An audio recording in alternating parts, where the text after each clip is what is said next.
channel Come Let's Eat with Meher Dasundi. Today I'm making one of my childhood favorites, the Hyderabadi Dum Gosht. Hyderabadi cuisine has been greatly influenced with Middle Eastern and Persian flavors. Some of, where exotic fragrant spices get used, some of which are a little expensive, like good saffron. Let's begin, shall we?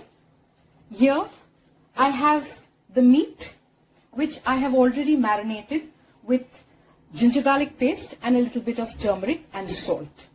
I have got my spice box over here, where I'm going to be using cinnamon, cloves, cardamom and some other spices, which I will explain to you as I'm going through.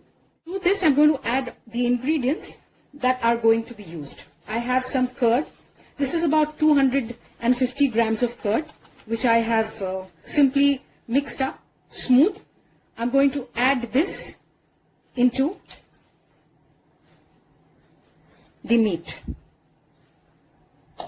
In this, I'm adding brishta, which is fried onions. This is about 4 onions that have been fried brown. To the onions, I'm going to add in about 2 spoons of ghee,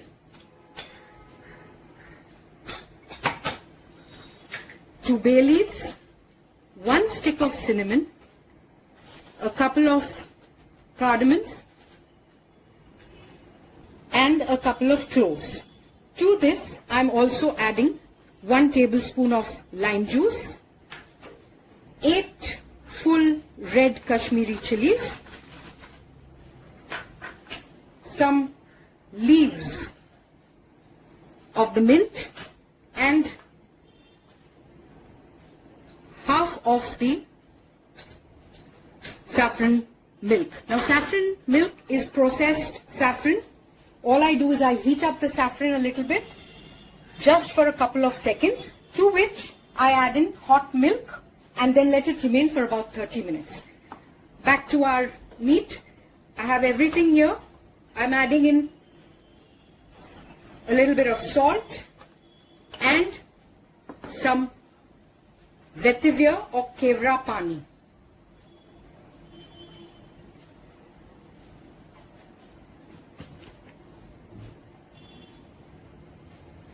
I'm also adding a little bit of garam masala and a small dash of shah jeera. Now I'm simply going to mix all of this together.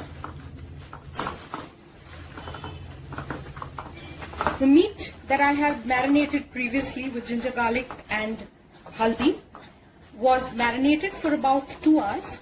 What marination does is that it keeps the meat extremely flavorful as well as makes it tender.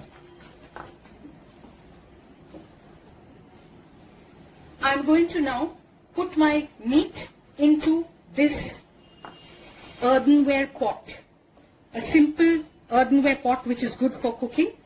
I'm going to line the base of the pot with a little bit of ghee, just applying it to prevent the meat from sticking, helping us. I'm adding in some tomatoes. These tomatoes will not only form part of the gravy, but will also assist in keeping the meat completely from touching the base.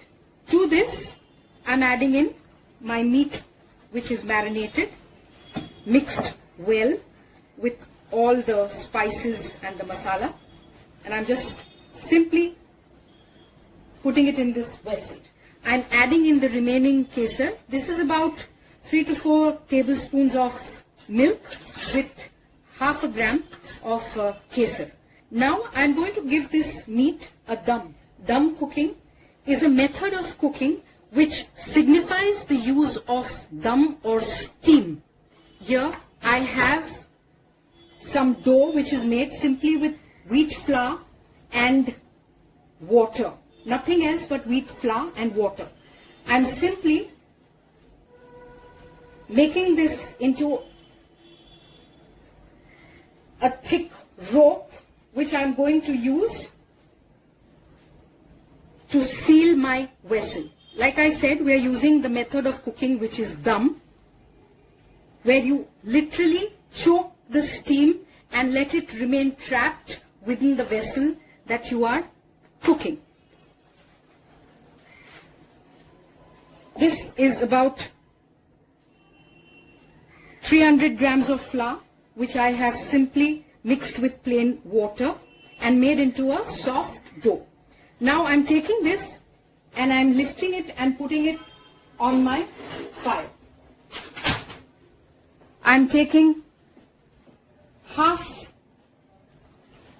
a glass of water and adding it to the meat. I'm putting the lid on and completely sealing the lid and going to let this cook for about 45 minutes. I'm going to cook this meat on a high flame for 10 minutes, after which I will reduce this flame and allow the meat to continue cooking for another 35 minutes. 45 minutes are up. As you can see, it has been cooking on a very low flame. Now I'm going to gently I'm going to put this off and prise this open. All I'm doing is taking a knife and gently inserting it into the sides of the dough and using the knife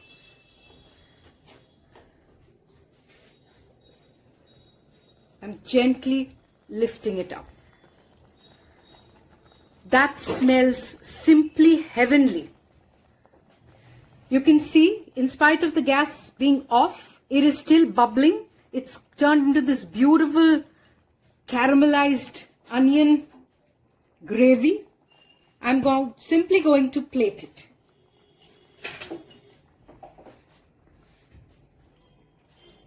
Have a look. The gravy it's a thin gravy and yet beautifully done with the meat. The meat looks tender. I'm going to plate now. We're now looking at this from another angle of the plate. I'm adding a little bit more gravy to my meat and I'm garnishing it with some sliced onions, a little bit of chopped beetroot,